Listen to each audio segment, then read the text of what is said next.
Welcome to the Call to Write chat. I'm April Gardner from Write Start Fiction Studio, where we help Christian fiction writers start right, stay faithful to their calling, and finish strong. This series is all about conversations with Christian writers and the unique paths God has used to bring them to the page. It's my pleasure to welcome today's guest, Janet W. Ferguson. Janet is an award winning author of realistic and redemptive Southern Christian romance. A lifelong lover of books, she spent years as a librarian before turning her passion for stories into writing novels filled with authentic characters, heartfelt emotion, and hope. Drawing from her own journey back to faith after a season as a prodigal, Janet writes stories about ordinary people wrestling with real life struggles and discovering the grace and joy found in Christ. She and her husband live in Mississippi, where y'all is part of the daily vocabulary, and visits to the beach are a regular priority. Welcome, Janet. Hi, thank you so much for having me. I'm excited to be here. I am excited to have you and to get to know you and your beautiful novels and your story. So let's just dive right in. I just was really intrigued when I was looking at your website, how you say that you were a prodigal, and you came back to Christ, and now you're writing Christian fiction. So tell us that story. I need to know more, and tell us how God played into your choice to write Christian fiction. Wow. Yeah, I kind of had to put that sort of as a little note for people who knew me in my early 20s. It would be like, that girl is writing Christian fiction. She was like at all the parties in college and all that kind of stuff. And I will say it kind of all started with one little lie, maybe late in high school, about going to a movie or something, and then spiraled I grew up in a great home and just became part of the culture though at late teens, college, on into my 20s. Even though I never stopped believing and I knew what was right, I just chose to do what I wanted to do. Mm. And, I had a job and friends and a boyfriend. And finally, one day, I just realized, gosh, I was like 26 and just like, I'm empty. I'm not happy, and I finally I think I was driving my car and I was crying and said, God, I'm willing to give up everything, job, boyfriend, friends.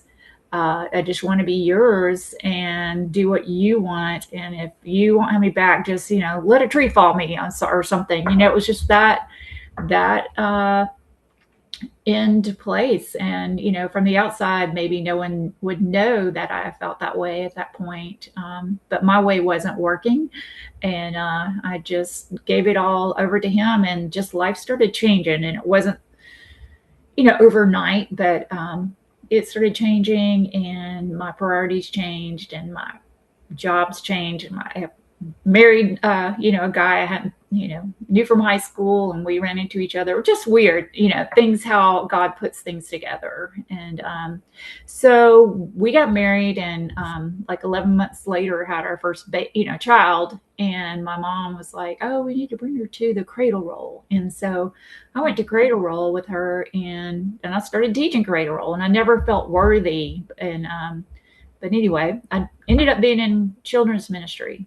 So it was just, it's kind of spiraled from there. So What is creator role? Is that what you said? cradle roll, like a baby. Cradle. Yeah, that's where I started teaching, Oh, okay. So is it like a teaching babies. nursery at church or? Yeah, yeah. And so, Oh, okay. and I got involved in church and things went from there. I ended up being on staff at the church for 5 years. And it was it's weird how God works things out for us. When we decide to follow him. So, Absolutely. What a beautiful testimony. And what I love about it, Janet, is that it didn't come down to a tree falling on you or yeah. a car accident or some horrible thing. Sometimes God has to use those things to get our attention. But your Yeah. heart was tender enough to come back to him in those first nudges. And Hmm. that is a beautiful testimony that he wooed you back. And we Yeah. can see the fruit of the Holy Spirit in your life, and all praise to him. So tell us, Janet, how you came to be a Christian writer, like how you came to be a writer. Did you always know that you were going to be, or is that something that kind of took you by surprise? Well, it's funny. I was a late in life child, and I was a little bit spoiled baby. I will put that into my prodigal part of my story of wanting my own way. But my older sister was in college, and my younger sister was, a teenager, and so basically, I was kind of an only child, and so I spent a lot of time making up my own stories when to play, and I always journaled. So I don't know, kind of those things converged at one time. I wrote my first novel. I don't know if this is the place to tell this or not, because I have panic attacks on the interstate. It all stems from like a wreck I had while I was pregnant. And so when I was on staff at a church, I started telling people I'm pretty open about my life in general, and that I can't drive there, because I have panic attacks. I'll be happy to go with somebody. And so people started sharing a lot with me if they had a disorder that was a mental disorder. And what really hurt my heart is that they had a lot of shame about it, And so I wanted to write a novel that kind of relieved some of that stigma. And so my main character had an anxiety disorder. And I really didn't think I would write more than one novel. And how I got started though with that novel was I had the idea for like 7 years. My mom and my dad both passed away within 60 days of each other, and my mother-in-law in between them. And that's when I sat down to write. I thought, life's short. You've been thinking about this as a, kind of a ministering kind of book for a long time. And I just talked to my family, and they said, go for it. And so every night I would sit down for maybe an hour and write this novel. It was really an ugly first draft, but I did it really in 4 months. I was a high school librarian by that point, and I love reading and everything, but I did not know the craft of writing. Just because you read a lot, or you know some things about the Bible, it took a long time to fix that. As it does. Yeah, that is the typical journey. Yeah. So, I guess I didn't dream about being a novelist, but that's how it came about. So, Through does that tragedy. answer? Yeah, yeah, through difficulty, it sounds like. Mhm. Yeah, that Mhm. seems to be that you're not the first author who's told me that in this series of interviews that it's a tragedy that's brought her to writing and to expressing herself through the written word and through story specifically. So, yeah, that's neat. So, where are you on your publishing journey right now? I have just released book 12. Like I said, I only plan to write that one novel, and just writing is kind of becomes, a little bit, I won't say addiction, but something like a passion once you start. And I feel like God gave me other ideas, other faith or social issues. I wrote a book about, characters having the past. I don't share it on the page, but a past with abuse in it, a past of addiction, family issues, marriage, divorce, different things are brought to my heart. And so I just kind of follow his lead. That's sort of where my journey is taking me. Each book seems to cover something that either I've grappled with or someone I know has grappled with. Something will spark, and I would say I feel that draw or call um, to research that and write about it. And I like to interview people who've gone through whatever it is, and learn about their story and their heart. So, I mean, I don't know, just an interest that pushes me. Yeah, you used the word call, which is a wonderful segue to the series topic. We've been talking about calling, and everybody seems to have a different a definition for what it means to them specifically. Um, so I was wondering what you might consider calling. What do you think it means, maybe in general or specifically to you? Um, I feel like there's a nudge or a push in my heart, in my spirit. Things keep showing up again and again that I feel like they need to be addressed, or for me to learn more about. And I feel like God leads me there, and He puts people and places in my path that I just can't ignore it anymore. So that's my call. and he gives me a passion for whatever it is. So I think, if that makes sense. Yeah, yeah, it Mhm. does. So you're saying that you have a different call for each book, for Mhm. each message in each book. I Yes. like that. Very good. Okay. What about the call, the original call Oh, to write Christian fiction? What mhm. made you decide this genre versus, say, secular or maybe even clean fiction, but it didn't have a faith message in it? Oh, that's so funny. I mean, I would not write a book that's not Christian fiction because that's really too much work. I think the call was to share that, you know, thing about anxiety, trying to normalize it and make people not share, have shame about it. And I don't know. I mean, I just kept going with that. I don't know. Okay, so you said that, it would be too much work to write something that wasn't Christian fiction. Can you tell me a Yeah. little bit more about that? Well, that first book took, a short time to write, but then I spent 4 or 5 years editing that book because it was so badly done. And that's hard. And then once I finally got it to where I thought it was good enough, I went to conferences and, did all the writers groups and everything. I can't count how many critique partners go through it and friends read it. I mean, it was a lot. And so, if it weren't for me trying to share a message, I wouldn't want to spend that much time away from my family. And, I It just, has a higher purpose. It sounds like right. that's what you're saying. I don't want to put words in Yes, your mouth, thank but it you. sounds That's like, it. yeah, that there's a higher purpose. And so it justifies the time invested in the craft and Right. in dedicating those hours to writing because it's many, many, many hours Yeah. and cumulative for every Yeah. book.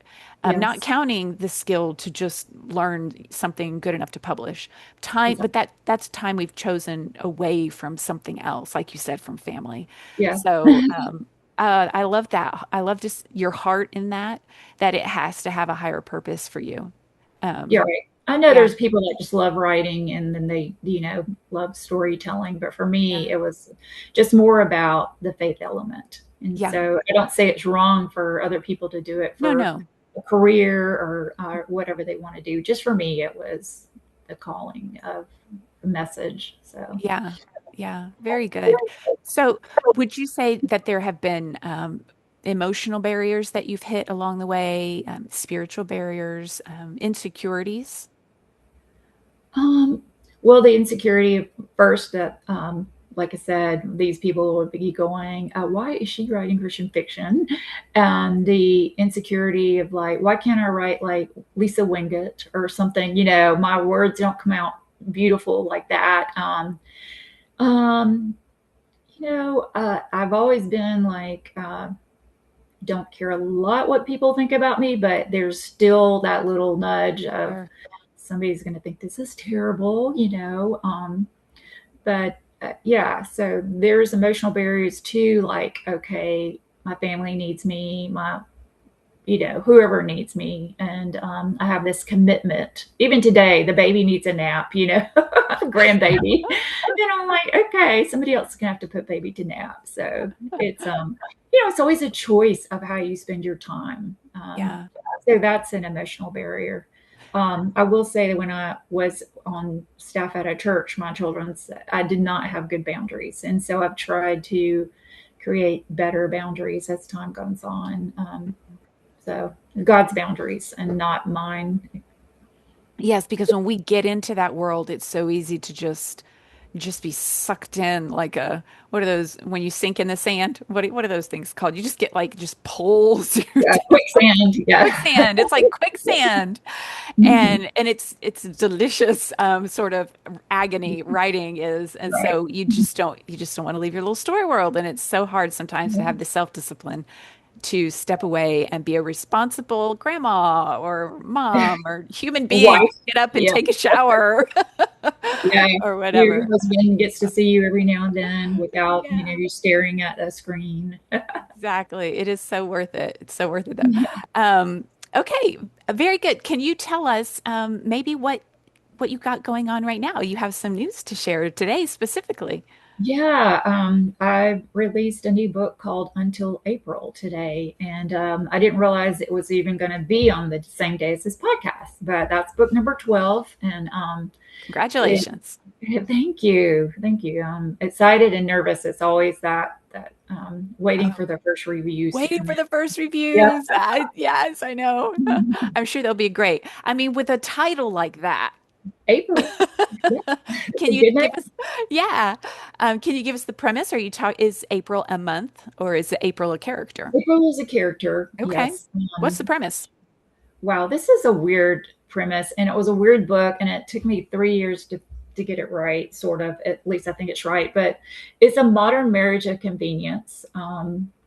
The April loses. I hate to give away the story, but she loses her husband, and somebody from her past, Michael, shows up, and they have a bad past relationship, but he shows up to help because he has some guilt, and so that is the story. But he is an atheist. He is a scientist, and they met each other in grad school. She also knows she's a math lover. So I wanted to grapple with how nice people that are atheist believe, come to believe in God as a creator. I read all these books on fine tuning of the universe. I read and listened to podcasts by astronomers and physicists who are believers. And it was so much stuff that I probably could never explain it well, but I tried to insert some of it, especially the fine tuning of the universe and how things are all just kind of held together. And there's no way that could happen by Yeah. accident. So it was a big, hard undertaking, and I didn't know why I did it, but I think it turned That out is, yeah. finally. That is a big issue to tackle. And Yeah. it's such a big part of society is, evolution and that Right. that there's a huge chance that someone is going to be touched by it, that it's going to, I just can't imagine that a message like that delivered and, giving glory to a creator versus happenstance and random molecules creating this beautiful world that we have cannot touch a heart. So I pray right now, I just pray God's blessing over this book. And whether, your reviews are raving or not, in a good way, which we pray that they will be, and surely they will, there's going to be someone out there who's going to profit from it. And so we just pray God's glory over that. Mhm. I pray it finds its reader. Absolutely.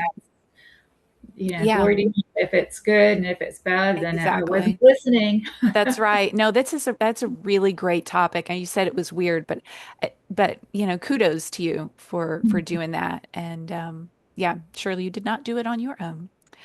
So, No. well, before we close, do you have any words of wisdom for a new writer who might be insecure in debating whether they should start, or maybe they've just begun and they're struggling? So, if you have anything that you could impart to that listener.